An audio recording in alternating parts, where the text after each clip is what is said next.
Good morning everyone. Today we will start the next section, that is section number 3rd, that is functions of several variables. तो इसमें हम सबसे पहले क्या पढ़ेंगे, लीनियर ट्रांसफॉर्मेशन, जो आपने लीनियर अलजेब्रा में पढ़ा होगा फाइनल ईयर में. देखो इससे रिलेटेड कुछ पहले डेफिनेशंस है वो पढ़ेंगे. क्या है डेफिनेशन? फर्स्ट डेफिनेशन क्या है? A non empty set X is contained in R N. X, आपके पास एक नॉन एम्प्टी सेट है एक्स, वो वेक्टर स्पेस बनेगा अगर if X plus Y belongs to X and C X belongs to X for all X Y belongs to X and for all scalar C. कि सभी scalar C के लिए और सभी elements X Y belongs to X के लिए अगर x plus Y और सी एक्स एक्स से बिलोंग करता है तो इट मीन्स एक्स सेट क्या होगा? वेक्टर स्पेस होगा. सेकेंड डेफिनेशन क्या है कि अगर मैं x1 x2 up to some x के एलिमेंट्स लेती हूँ Rn से और c1 c2 ck मेरे पास स्केलर है, देन द वेक्टर जो ये बनेगा vector c1 x1 plus c2 x2 plus c3 x3 and up to some ck xk, ये क्या होगा? लीनियर कॉम्बिनेशन होगा x1 x2 up to so on xk का. और अगर s जो है वो सबसेट है आर एन का and if E is the set of all, अगर ई मैंने set of all linear combination मतलब एस के जितने भी एलिमेंट्स हैं उन सब का क्या है? लीनियर कॉम्बिनेशन का सेट है, then we can say that कि एस जो है वो ई को स्पैन करेगा और we can say that E is the span of S. Means E के जितने भी एलिमेंट्स होंगे वो क्या होंगे? लीनियर कॉम्बिनेशन होंगे एस के एलिमेंट्स के. We can represent the elements of E in the representation of linear combination of the elements of S. और हर एक एवरी स्पैन जो होता है हमारा वो क्या बनाता है? वेक्टर स्पेस बनाता है, क्योंकि यहाँ पे प्रोडक्ट भी है स्केलर का और यहाँ पे एडिशन भी है, सम भी है. नेक्स्ट डेफिनेशन है हमारी, a set consisting of vectors x1 x2 up to so on xk is set to be. दो तरह के सेट्स होते हैं, इंडिपेंडेंट और डिपेंडेंट. सबसे पहले हम बात करते हैं इंडिपेंडेंट की, कि अगर सेट ऑफ वेक्टर्स जिसमें हमारे पास के वेक्टर्स है x1 x2 xk, अगर ये इंडिपेंडेंट है, इसका मतलब क्या है कि अगर ये रिलेशन c1 x1 मतलब लीनियर कॉम्बिनेशन 0 के इक्वल है और ये क्या कहते हैं कि सभी ci's जो हैं वो भी 0 होंगे, इन दैट केस आपके पास ये सेट कैसा होगा? इंडिपेंडेंट होगा. और अगर ऐसा नहीं होता है, एक भी ci नॉन ज़ीरो आ जाता है, तो it means this set is said to be dependent. और हमारे पास नो इंडिपेंडेंट सेट, कोई भी इंडिपेंडेंट सेट में नल वेक्टर नहीं होता है. नेक्स्ट डेफिनेशन है, अगर वेक्टर स्पेस एक्स जो है वो independent set of r vectors हैं, लेकिन उसमें that contains no independent set of, उसमें कोई भी independent set of r plus one vectors नहीं है, तो हम कह सकते हैं कि एक्स की जो डायमेंशन होगी वो आर होगी. और we can write dimension of x is equals to r. Set consisting, अगर किसी के पास ज़ीरो एलॉन है, ज़ीरो वेक्टर है सिर्फ, इज़ अ वेक्टर स्पेस, तो उसकी डायमेंशन क्या होगी? 0 होगी. आपके पास क्या हो गया? Independent subset of vector space X. अगर कोई आपके पास independent subset of vector space है एक्स का और वो एक्स को ही स्पैन कर रहा है, तो वो क्या बनेंगे? बेसिस ऑफ एक्स बनेंगे.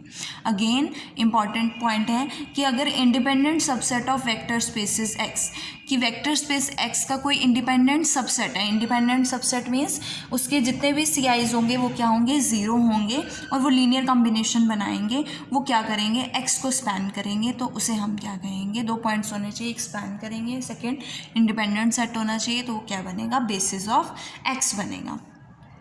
Observe that if b is equals to x1 x2 xr is a basis of x.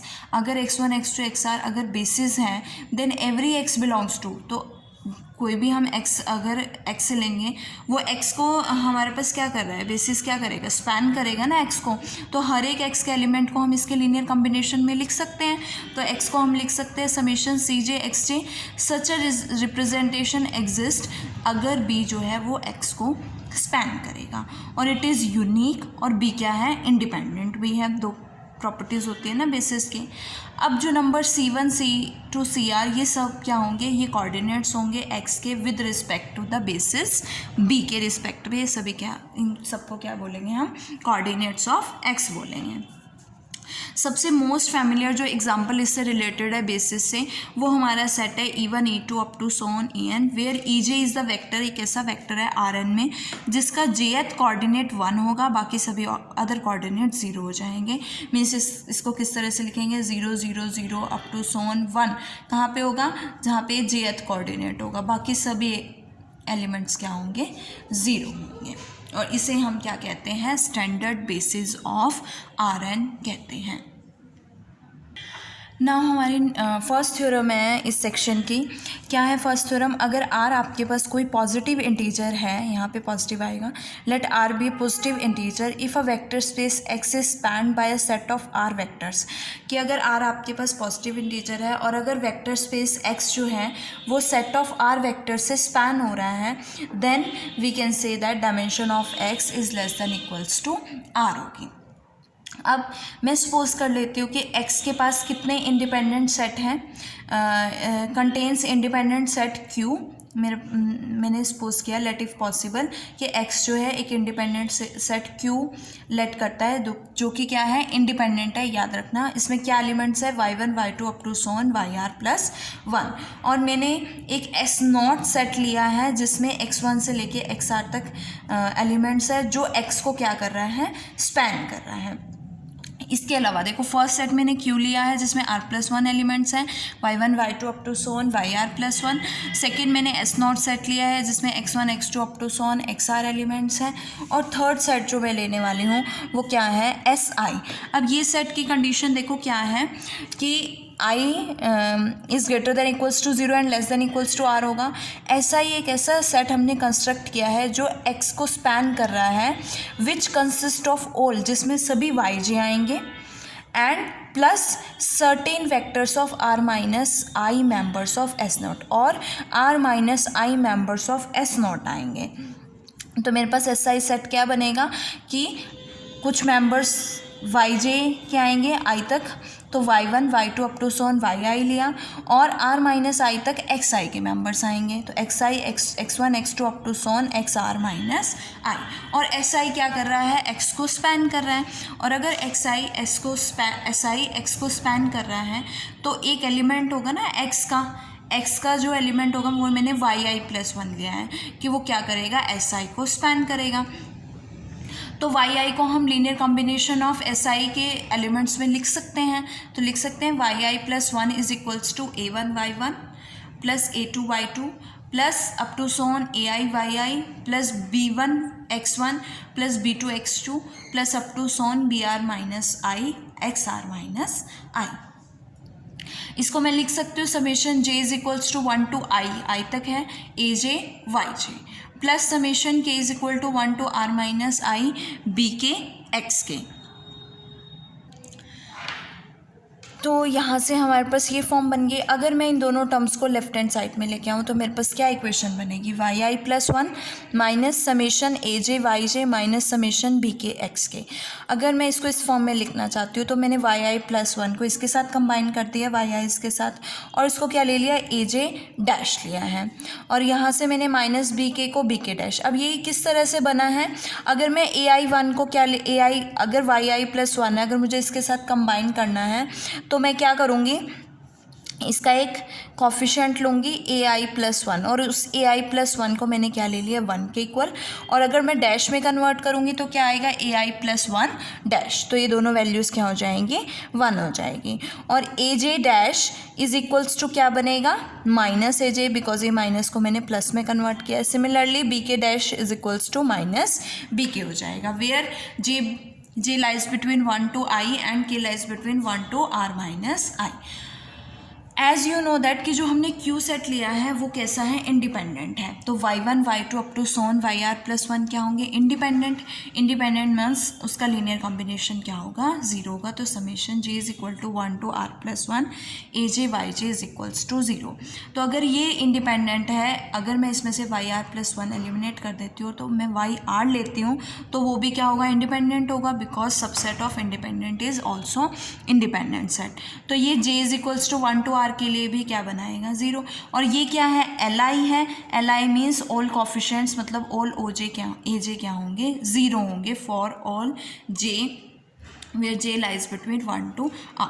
तो अगर ऑल ए जे क्या है, ज़ीरो है आपके पास, उसमें से एक ए आई प्लस वन भी है और ए आई प्लस वन क्या हो जाएगा, ज़ीरो हो जाएगा। बट हमने क्या कंसिडर किया है कि ए आई प्लस वन को कैसे बनाया था, ए आई प्लस को वन लिया था, है ना। तो ए आई देखो अगेन, अगर आपके पास सभी ए जे ज़ीरो हो जाते हैं, है ना, अगर मैंने ये सभी ए जे क्या हो गए, ज़ीरो हो गए, तो सभी बी के भी क्या हो जाएंगे, ज़ीरो हो जाएंगे, है ना। ऑल बी के डैश आर ऑल्सो ज़ीरो, तो ए आई प्लस वन भी क्या हो जाएगा, ज़ीरो हो जाएगा। लेकिन ए आई प्लस वन तो वन के इक्वल है, तो ये क्या बन गई आपकी कॉन्ट्राडिक्शन हो गई। तो एक सम एक्स के आएगा जिसको हम, मतलब ये ज़ीरो नहीं हो सकता, तो एक एक्स के आएगा जिसको हम लीनियर कॉम्बिनेशन में लिख सकते हैं। किसके लीनियर कॉम्बिनेशन में, s i union y i plus one के। तो अगर मैं इस एक्स के को रिमूव करती हूँ एस आई या टी आई में से, तो बाकी जो सेट बचेगा उसको मैंने एस आई प्लस वन ले लिया।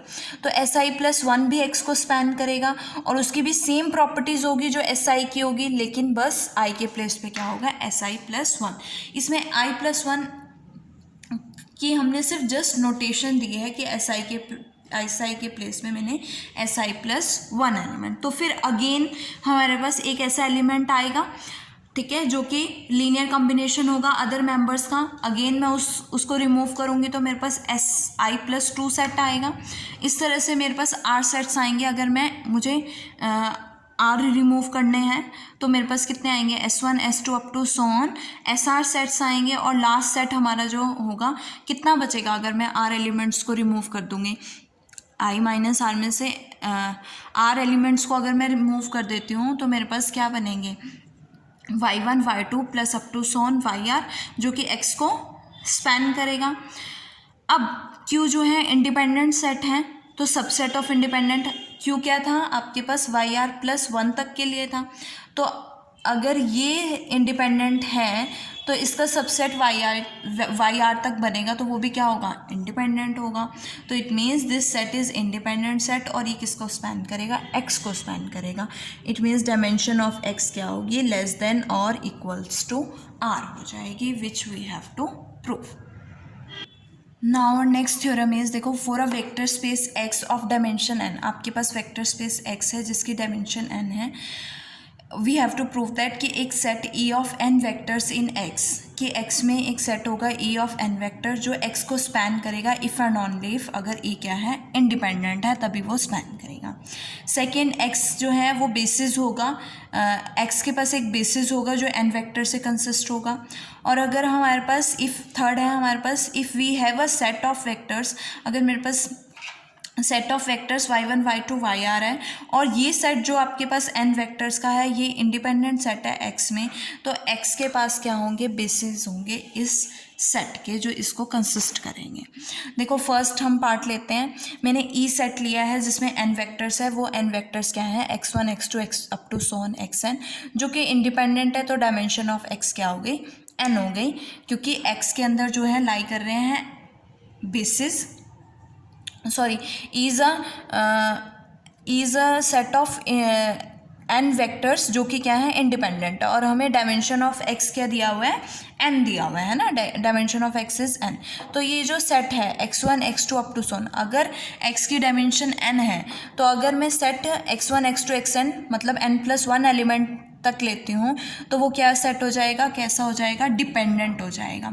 अगर n आपके पास डायमेंशन है तो n एलिमेंट्स तक वो क्या रहेगा, इंडिपेंडेंट रहेगा, n प्लस वन पे क्या हो जाता है, डिपेंडेंट हो जाता है। तो अगर मैं एक एलिमेंट एक्स्ट्रा y लेती हूँ तो x one x two up to so on x n comma y क्या हो जाएगा, डिपेंडेंट हो जाएगा for all y belongs to x के लिए।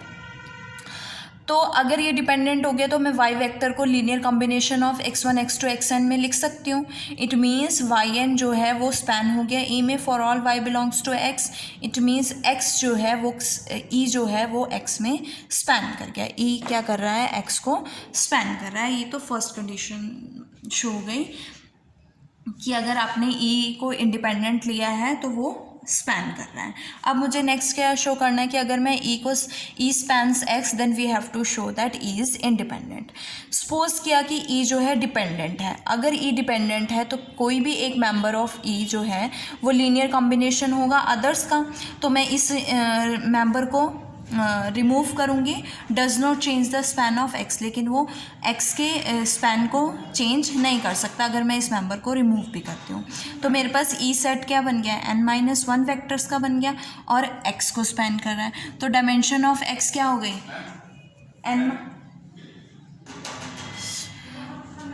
सो डायमेंशन ऑफ एक्स क्या हो जाएगी, less than equals to n-1 which is less than n, but dimension क्या है, इज इक्वल्स टू n है।